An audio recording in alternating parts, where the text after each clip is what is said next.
بسم اللہ الرحمن الرحیم۔ محمد طاہر، کامرس ڈپارٹمنٹ اکنامکس کی نئی ویڈیو کے ساتھ حاضر۔ آج ہمارا ٹاپک ہے students demand and supply of money, یعنی کہ زر کی طلب اور زر کی رسد جو ہے اس کے بارے میں ہم نے ڈسکس کرنا ہے۔ تو آئیے دیکھتے ہیں کہ ڈیمانڈ آف منی کیا ہے، پہلے اس کو ہم ڈسکس کرتے ہیں۔ زر کی طلب، عام اصطلاح میں زر کی طلب سے مراد زر کی وہ مقدار ہے جو افراد اور کاروباری ادارے اپنی روزمرہ ضروریات اور کاروباری لین دین کو نپٹانے کے لیے اپنے پاس نقد زر کی صورت میں رکھتے ہیں، اس کو آپ زر کی طلب بولتے ہیں۔ یعنی کہ وہ کہہ رہے کہ جی عام اصطلاح میں جو زر کی جو ڈیفینیشن ہے یا جو زر کی طلب سے جو چیز مراد لیتے ہیں اس سے مراد یہ ہے کہ جی وہ مقدار ہے جو افراد جو ہے وہ اپنے کاروبار یا اپنی روزمرہ زندگی کی جو ضروریات ہیں ان کو پورا کرنے کے لیے، ان کو جو لین دین ہے اس لین دین کو نپٹانے کے لیے جو اپنے پاس نقد رقم جو ہے وہ زر کی صورت میں رکھتے ہیں، اس کو آپ زر کی طلب بولتے ہیں۔ لیکن یہاں پہ جے ایم کینز نے اپنے نظریے کے مطابق جو ہے وہ زر کی طلب میں زر کو نقد صورت میں رکھنے کو ترجیح دینے کی بنیاد 3 محرکات پر رکھی ہیں۔ یعنی کہ جے ایم کینز جو ہے اس نے اپنے نظریے کے مطابق جو ہے وہ زر کو اپنے پاس جو رکھنے کے لیے 3 جو ہیں وہ محرکات جو ہیں وہ بیان کی ہیں۔ کینز کے نزدیک زر کی طلب کی یہ تینوں محرکات معاشی اصطلاح میں سیال پذیری کی ترجیح کے نام سے زیر بحث لائے جاتے ہیں۔ کینز کے نزدیک زر کی طلب سے مراد وہ زر نقد ہے جو ایک خاص عرصہ وقت پر تمام افراد اور ادارے مختلف مقاصد کے محرکات کے لیے اپنے پاس رکھتے ہیں۔ یعنی کہ زر سے مراد وہ نقد رقم ہے، وہ نقد زر ہے جو ایک خاص عرصے کے لیے تمام افراد یا جو کاروباری ادارے ہیں وہ ڈیفرنٹ جو ہے ان کے جو پرپز ہیں، ان کے جو مقاصد ہیں ان کو پورا کرنے کے لیے وہ اپنے پاس رکھتے ہیں۔ جو اس کے محرکات ہیں وہ 3 محرکات جو اس نے ڈسکس کیے ہیں اس کو دیکھتے ہیں۔ محرک کے روزمرہ ضروریات، ٹرانزیکشن موٹو، لوگ اپنی روزمرہ زندگی کی ضروریات کے لیے کل آمدنی کا کچھ حصہ نقد رقم کی صورت میں اپنے پاس رکھتے ہیں۔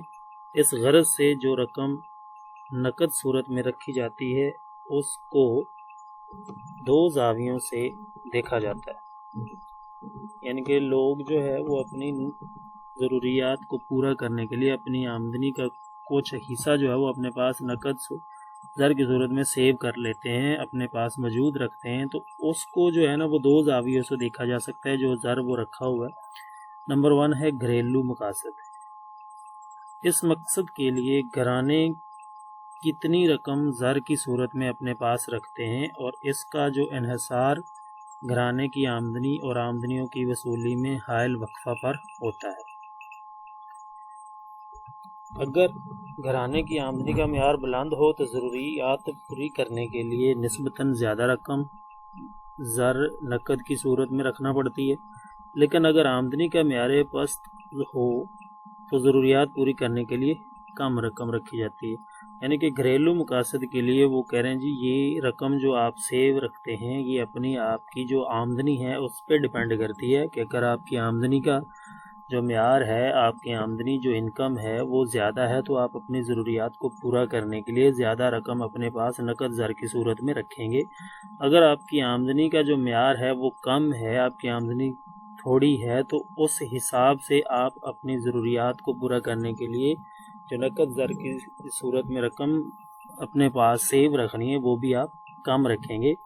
اس طرح اگر آمدنی کی وصولی میں لمبا عرصہ ہو تو گھرانے حفظ و ماتقدم کے تحت ضرورت سے زیادہ رقم نقد کی صورت میں طلب کرتے ہیں۔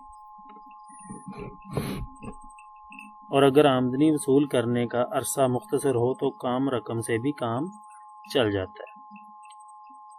اگر لوگوں کی آمدنیاں بڑھ گئی ہوں تو ان کی نقد رقم رکھنے کی خواہش بھی بڑھ جاتی ہے، اور آمدنی کمی کے ساتھ ہو تو کم ہو جاتی ہے۔ یہاں یہ واضح کرنا ضروری ہے کہ اگر افراد جو روزمرہ کی ضروریات کے لیے اپنے پاس نقد صورت میں رکھتے ہیں، اس کی طلب شرح سود سے متاثر نہیں ہوتی۔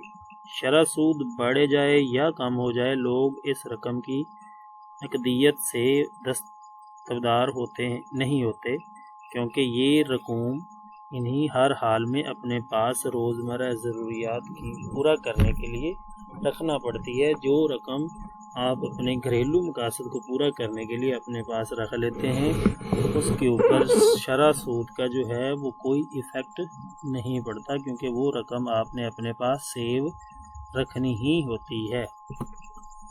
دوسری جو اس کا جو محرکات تھی اس پہ ہے جی کاروباری ضروریات۔ پہلے ایک مقصد تھا کہ آپ گھر میں استعمال کرنے کے لیے نقدی زر جو اپنے پاس سیو کرتے ہیں، اور دوسرا ہے جی کاروباری ضروریات کو پورا کرنے کے لیے جو آپ اپنے پاس نقد رقم رکھتے ہیں، وہ کیا ہے جی کاروباری حضرات اپنے روزمرہ کے کاروباری اخراجات کو پورا کرنے کے لیے آمدنی کا جو کچھ حصہ اپنے پاس نقد رقم کی صورت میں رکھتے ہیں۔ وہ اس رقم کو خام مال کی خریداری، مزدوروں کی اجرتیں اور نقل و حمل کے اخراجات پر خرچ کرتے ہیں۔ یعنی کہ کاروباری ضروریات، جو لوگ بزنس مین ہیں جو کاروبار کرتے ہیں، وہ اپنے روزمرہ کے جو کاروبار کے اخراجات ہوتے ہیں، وہ آمدنی میں سے کچھ حصہ جو سیو کرتے ہیں، ان میں سے جو ڈیلی بیسس پہ ان کے اخراجات آتے ہیں کاروبار کے، یا ان کا جو مال ہے ایک جگہ سے دوسری جگہ پہ وہ نقل و حمل کرتا ہے، آمد و رفت کرتا ہے، مزدوروں کی انہوں نے اجرت دینی ہے یا کوئی چیز خریدنی ہے، تو ان اخراجات کو پورا کرنے کے لیے جو کاروباری ضروریات جو ہیں وہ پوری ہوتی ہیں، کاروباری حضرات جو ہے وہ اپنے پاس نقد زر کی صورت میں رقم سیو کرتے ہیں۔ کاروباری مقاصد کے لیے رکھی جانے والی نقد رقم کا انحصار کاروبار کی وسعت پر ہوتا ہے۔ وہ بھی جیسے آپ کی آمدنی بڑھ جاتی ہے تو آپ زیادہ رقم رکھ لیتے ہیں، اگر آمدنی کم ہو جائے تو آپ اپنی رقم جو ہے وہ گھر میں کم رکھتے ہیں۔ تو یہاں پہ بھی وہی بات ہے کہ اگر آپ کا جو بزنس ہے وہ زیادہ ہے، کاروبار جو ہے وہ بڑے پیمانے پر ہے، تو آپ روزمرہ کے لیے جو زیادہ رقم مختص کریں گے۔ اگر آپ کا کاروبار کم ہے تو آپ کی جو نقد زر ہوگی اس کی صورت جو ہے نا وہ کم رکھی جائے گی۔ گھریلو مقاصد کے لیے رکھی جانے والی رقوم کی طرح کاروباری رقوم میں بھی شرح سود سے متاثر نہیں ہوتی۔ جیسے گھریلو استعمال کے لیے جو رقم رکھی جاتی تھی وہ شرح سود سے متاثر نہیں ہوتی تھی، اسی طرح جو کاروباری ضروریات کو پورا کرنے کے لیے آپ نقد زر اپنے پاس سیو رکھتے ہیں، وہ بھی شرح جو سود ہے اس سے وہ متاثر نہیں ہوتی، بلکہ شرح سود میں کچھ بھی ہو یہ جوں کی توں طلب کی جاتی ہے۔ ڈائیگرام میں وہ بتایا جا رہا ہے کہ جی زر کی جو طلب ہے برائے روزمرہ ضروریات کا جو خط ہے وہ وائی کے اوپر ڈونیٹ کیا گیا ہے، ایم ٹی ڈی سے وہ ظاہر ہو رہا ہے، محور کی متوازی ہے، جس کا مطلب ہے زر کی طلب برائے لین دین یا روزمرہ ضروریات کے لیے زر کی طلب شرح سود سے متاثر نہیں ہوتی۔ شرح سود کا جو R1 سے R2 ہو جاتی ہے، لیکن زر کی جو روزمرہ ضروریات کی طلب ہے وہ سیم رہتی ہے۔ ایک سائیڈ پہ جو ایکس ایکسس ہے وہاں پہ آپ کو زر کی جو روزمرہ کی جو ضروریات کی جو طلب ہے وہ سیم چل رہی ہے، اور شرح سود جو ہے وہ آپ کا پہلے کم ہے، اس کے بعد اس کا ایک اور کرو ڈرا کیا گیا ہے، وہ شرح سود آپ کا جیسے وہ بڑھ رہا ہے۔ ٹھیک ہے جی۔ اس کے بعد ہے تیسری جو اس کی محرکات میں سے ایک، وہ ہے نگرانی ضروریات کا محرک۔ ٹھیک ہے جی۔ نگرانی ضروریات کی محرک کو محرک پیش بندی بھی کہتے ہیں۔ گھرانوں کی بیماری، ناخوشگوار حادثات، بے روزگاری یا تعلیم و تربیت اور کئی دوسرے ہنگامی معاملات کو نپٹانے کے لیے سر جو ہے وہ کی نقد جو ہے وہ ضرورت ہوتی ہے، یعنی کہ جو ہر سرٹن سچویشن جو ہوتی ہیں ان کو جو فیس کرنے کے لیے، یعنی کہ ایونٹس آ جاتے ہیں، اس طرح کے جو بھی یعنی کہ جو تعلیم و تربیت پہ اخراجات ہوتے ہیں، یا مطلب آپ کی کوئی حادثات ہے، بے روزگاری ہے، اس طرح کی جو ضروریات ہیں گھروں کے اندر، ان کو پورا کرنے کے لیے جو آپ رقم اپنی آمدنی سے سیو کرتے ہیں وہ نگرانی ضروریات کا محرک ہوتی ہے۔ نگرانی ضروریات کا مقابلہ کرنے کے لیے جو رقم رکھی جاتی ہے اس کا انحصار بھی لوگوں کی مالی حیثیت پر ہی ہوتا ہے۔ امیر لوگ اس مد میں زیادہ رقم رکھتے ہیں، جبکہ کم آمدنی والوں کو کم رقم درکار ہوتی ہے، چونکہ پیش بندی محرک کے تحت رکھی جانے والی رقوم آمدنی کا معمولی حصہ ہوتی ہیں، اس لیے یہ شرح سود سے متاثر نہیں ہوتی۔ گھرانوں کی طرح کاروباری اداروں کو بھی مستقبل میں ہنگامی حالات جو ہیں، مثلاً مشینیں خراب ہو جاتی ہیں، فیکٹریوں میں آگ لگ سکتی ہے، مخالف فرموں کا مقابلہ کرنا، غیر متوقع کاروباری لین دین وغیرہ سے بخوبی نمٹنے کے لیے کچھ رقم جو ہے وہ کاروباری ادارے جو ہیں وہ بھی بحیثیت نقد رقم ان کو بھی رکھنا پڑتی، تاکہ برے حالات میں متذکرہ معاملات کو احسن طریقہ سے حل کیا جا سکے، چونکہ کاروباری مقاصد کے لیے رکھی جانے والی رقوم بھی کل آمدنی کا معمولی حصہ ہوتی ہیں، اس لیے شرح سود ان کو متاثر نہیں کر سکتی۔ لہذا اس قسم کی زر کی طلب کا خط بلحاظ شرح سود غیر لچکدار ہوتی ہے۔ تیسرے نمبر پہ ہے جی تخمینی محرک، اسپیکولیٹو موٹیو جو ہے۔ تخمینی محرک کو سٹہ بازی کہتے ہیں۔ لوگ اپنی پس انداز کی ہوئی رقم کو مختلف اداروں کی کفالتوں کی خرید و فروخت پر خرچ کر کے منافع کماتے ہیں، یعنی کہ لوگ جو ہیں جن کے پاس زیادہ ایکسٹرا اماؤنٹ ہوتی ہے، زیادہ پیسہ ہوتا ہے، وہ مختلف اداروں کے جو ہیں وہ حصص جو ہوتے ہیں، جو شیئرز ہوتے ہیں، وہ خرید و فروخت کر کہ ان کے اوپر وہ خرچ کرتے ہیں، خرید کر کے وہ زیادہ ریٹ پہ فروخت کر کے منافع کماتے ہیں، جو کہ شرح سود میں اتار چڑھاؤ ہوتا رہتا ہے۔ اس لیے سٹہ باز مستقبل میں قیمتوں میں تبدیلی کے رجحان کا فائدہ اٹھانے کے لیے مختلف کمپنیوں کے حصص جو ہیں وہ خرید لیتے ہیں، کم شرح سود پہ وہ حصص خریدتے ہیں اور زیادہ شرح سود پہ وہ حصص بیچتے ہیں، جس کی وجہ سے ان کو منافع ہوتا ہے۔ لہذا مستقبل میں بڑھتی ہوئی شرح سود کا فائدہ اٹھانے کے لیے سٹہ بازی اپنی آمدنی کا نمایاں حصہ اسی مقصد کے لیے زر نقد کی صورت میں رکھ لیتے ہیں کہ وہ یہ بزنس کریں گے۔ زر کی طلب براہ راست شرح سود سے متاثر ہوتی ہے، یعنی شرح سود بڑھنے کی صورت میں لوگ زر اپنے پاس رکھنے کے بجائے قرضے، جب سود کی جو شرح ہوتی ہے وہ بڑھ جاتی ہے تو پھر لوگ رقم اپنے پاس نہیں رکھتے، وہ قرضے دے دیتے ہیں تاکہ شرح سود سے وہ فائدہ اٹھاتے ہیں۔ اس طرح بلند شرح سود پر زر کی طلب جو ہے وہ کم ہو جاتی ہے۔ جب سود کی جو پرسنٹیج ہے وہ اگر زیادہ ہے تو لوگ اپنے پاس اماؤنٹ نہیں رکھیں گے، زر کی جو ہے وہ طلب شرح سود پر طلب گر جاتی ہے، ٹھیک ہے، اور شرح سود اگر کم ہو تو زر کی جو طلب ہے وہ بڑھ جاتی ہے، لوگوں کو پیسے کی ڈیمانڈ زیادہ ہوتی ہے، جس طرح اس ڈائیگرام میں بھی آپ کو دکھایا جا رہا ہے۔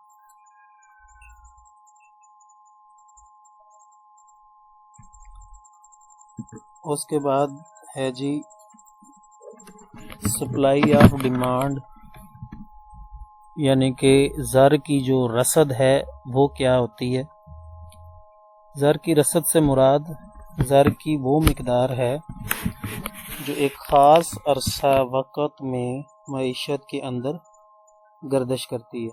زر کی رسد سے مراد وہ مقدار ہے جو ایک خاص عرصہ وقت میں معیشت کے اندر گردش کرتی ہے، یعنی زر کی جو مقدار لوگوں کے پاس سکوں، کاغذی نوٹوں اور اعتباری زر کی صورت میں موجود ہوتی ہے وہ زر کی رسد کہلاتی ہے، یعنی کہ وہ چیز جو لوگوں کے پاس سکے ہوں یا کاغذی نوٹ ہوں یا کوئی اعتباری زر جو کریڈٹ کارڈز وغیرہ ہیں، یہ چیزیں اگر لوگوں کے پاس موجود ہیں تو وہ زر کی رسد کہلاتی ہے۔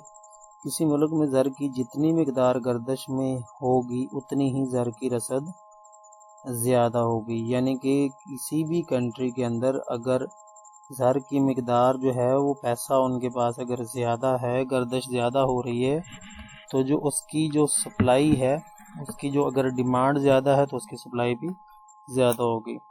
زر کی جو رسد کے مفہوم کو بہتر طور پر سمجھنے کے لیے ضروری ہے کہ زر کی رسد اور ایشیا کی رسد کی فنی نوعیت کا فرق واضح کر دیا جائے۔ ایشیا کی رسد سے مراد وہ مقدار ہے جو تاجر حضرات فروخت کرتے ہیں، اور ان ایشیا کی رسد ایک مسلسل بہاؤ کی مانند ہوتی ہے، کیونکہ ایشیا کی پیداوار اور رسد میں دائروی بہاؤ پایا جاتا ہے، یعنی ایک طرف ایشیا کی پیدا کی جاتی ہیں تو دوسری طرف ان کو استعمال کر لیا جاتا ہے۔ ایشیا کی پیدائش اور یہ صرف کا یہ سلسلہ جاری رہتا ہے، لیکن ان کے برعکس زر کی جو رسد معینہ ذخیرہ کی مانند ہوتی ہے، جو لوگوں اور اداروں کے پاس سکوں، کرنسی نوٹوں اور بینکوں کی جاری کردہ طلبی امانتوں کی صورت میں موجود ہوتی ہے۔ زر کو ایشیا کی طرح براہ راست استعمال نہیں کیا جا سکتا، کیونکہ زر کوئی کھانے یا پینے والی شے کا نام نہیں۔ زر صرف ایشیا کے تبادلے کا ایک ذریعہ ہے جو لوگوں اداروں کے درمیان ایک بہاؤ کی صورت میں گردش کرتا ہے اور مختلف مقاصد کی تکمیل کے لیے بار بار استعمال ہوتا ہے۔ زر کی جو رسد ہے اس کے کچھ عوامل ہیں، وہ ڈسکس کیے ہوئے دیکھتے ہیں۔ پہلے نمبر پہ ہے زیر گردش زر۔ یہ کیا ہوتا ہے؟ کسی ملک میں زر کی رسد جو ہے قانونی طور پر جاری کردہ سکوں، کرنسی نوٹوں پر مشتمل ہوتی ہے، یعنی کسی بھی کنٹری کے اندر جو زر کی جو رسد ہے، جو اس کی جو سپلائی ہے، وہ صرف اور صرف جاری کردہ جو گورنمنٹ کے سکے ہوتے ہیں یا جو کرنسی نوٹ ہوتے ہیں ان پر مشتمل ہوتی ہے، جن کو ایشیا خدمات کے لین دین کے معاملات میں آپ قبول کرتے ہیں اور اس کو استعمال کیا جاتا ہے۔ یہ سکے اور کاغذی نوٹ ایشیا کی قدر و قیمت جاننے کے لیے حسابی اکائی کا کام دیتے ہیں۔ ان کو حکومت پاکستان اور مرکزی بینک جاری کرتا ہے۔ پاکستان میں دھاتی سکے حکومت پاکستان اور کاغذی نوٹ اسٹیٹ بینک جاری کرتا ہے۔ ملکی کرنسی کا بیشتر حصہ کاغذی نوٹوں پر مشتمل ہے۔ ملکی کرنسی کے حجم کا انحصار مرکزی بینک کے پاس موجود سونے، چاندی اور منظور شدہ زر تبادلہ کے ذخائر پر ہوتا ہے۔ مرکزی بینک کو کاغذی نوٹ چھاپتے وقت ضمانت کے طور پر چھاپے جانے والے تمام نوٹوں کی کل مالیت کا 30% کے برابر سونا، چاندی یا زر مبادلہ رکھنا پڑتا ہے، تب جا کے وہ کرنسی نوٹ جو ہیں وہ مرکزی بینک وہ چھاپنے کا اہل ہوتا ہے۔ لہذا اگر ملک میں سونے چاندی کی مقدار زیادہ ہو تو مرکزی بینک زیادہ نوٹ چھاپ کر زر کی رسد بڑھا سکتا ہے۔ ٹھیک ہے جی۔ کسی ملک میں زر کی رسد کو وہاں ان کے معاشی حالات بھی متاثر کرتے ہیں۔ مثلا اگر ملک میں کساد بازاری کے حالات پائے جائیں تو معیشت زوال پذیر کی طرف بڑھنے لگتی ہے، بے روزگاری پھیل جاتی ہے۔ ان حالات میں حکومت ضرورت سے زیادہ سرمایہ کاری کرتی ہے، ٹیکسوں میں کمی کر دیتی ہے، جن سے لوگوں کی قوت خرید مزید بڑھ جاتی ہے۔ حکومتی خرچ میں اضافے سے زر کی رسد بھی بڑھ جاتی ہے۔ اس کے برعکس جو ہے افراط زر کے حالات میں حکومت ایشیا خدمات کی مجموعی طلب میں کمی کرنے کے لیے ٹیکسوں کی شرح بڑھا دیتی ہے۔ زر وقتی طور پر حکومت کی طرف منتقل ہو جاتا ہے اور زر کی رسد جو ہے وہ کم ہو جاتی ہے۔ دوسرے نمبر پہ ہے جی زر اعتبار کریڈٹ منی۔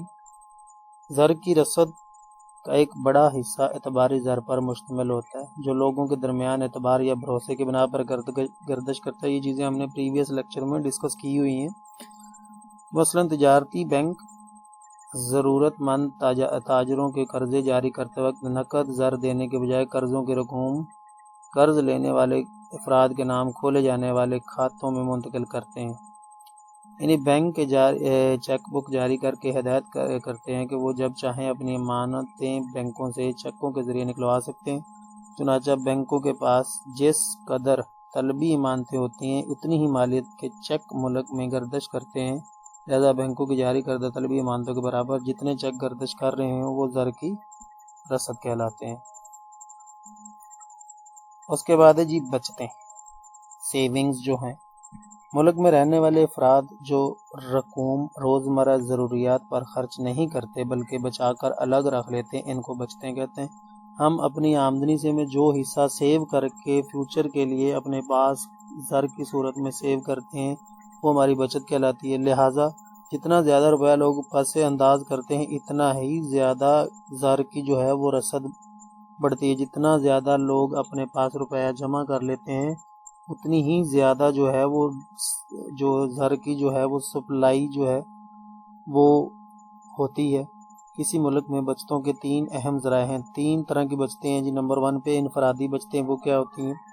انفرادی طور پر سب لوگ آمدنی کا جو حصہ اشیاء خدمات کی خریداری پر خرچ نہیں کرتے اور بچا لیتے ہیں وہ ان کی انفرادی بچت ہوتی ہے۔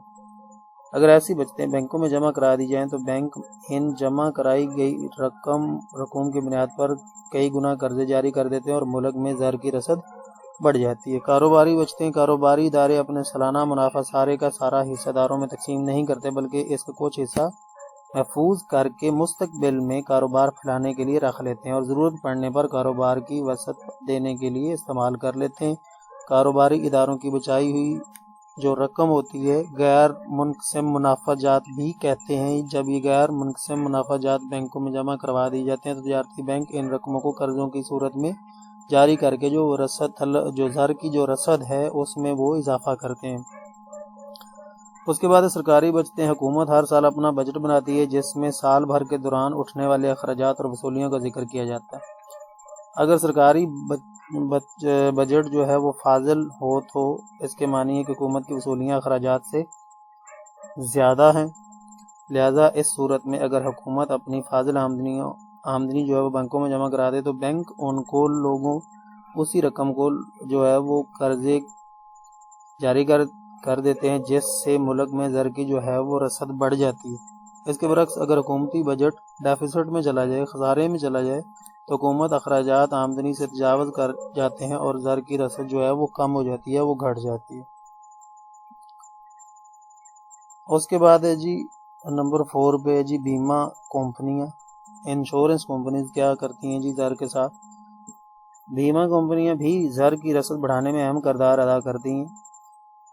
بیمہ کمپنیاں لوگوں کی غیر متوقع نقصانات کی تلافی کے لیے ترغیب دیتی ہیں کہ اپنی زندگی یا اثاثوں کا بیمہ کروائیں۔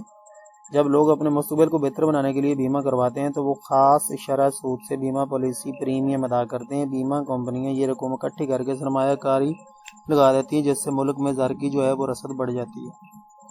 بازار حصص کیا ہوتا ہے جی؟ بازار حصص سے مراد کھلے بازار کا وہ عمل ہے جس میں حکومت اپنے نیم سرکاری ادارے اپنے حصص کفالتیں، تمسکات، بانڈز اور ہنڈیاں وغیرہ خریدتے اور فروخت کرتے ہیں۔ جن لوگوں کے پاس وافر مقدار میں سرمایہ موجود ہوتا ہے وہ اپنا سرمایہ بازار حصص میں مختلف حصص یا کفالتیں خریدنے پر خرچ کرتے ہیں اور اس سے ملک کے جو سرمایہ جو ہے وہ گردش بڑھ جاتی ہے اور زر کی رسد میں اضافہ ہو جاتا ہے۔ اسٹوڈنٹس آج کا ہمارا لیکچر کمپلیٹ ہوا ہے، امید کرتے ہیں کہ آپ کو ضرور سمجھ آیا ہوگا۔ تھینک یو، اللہ حافظ۔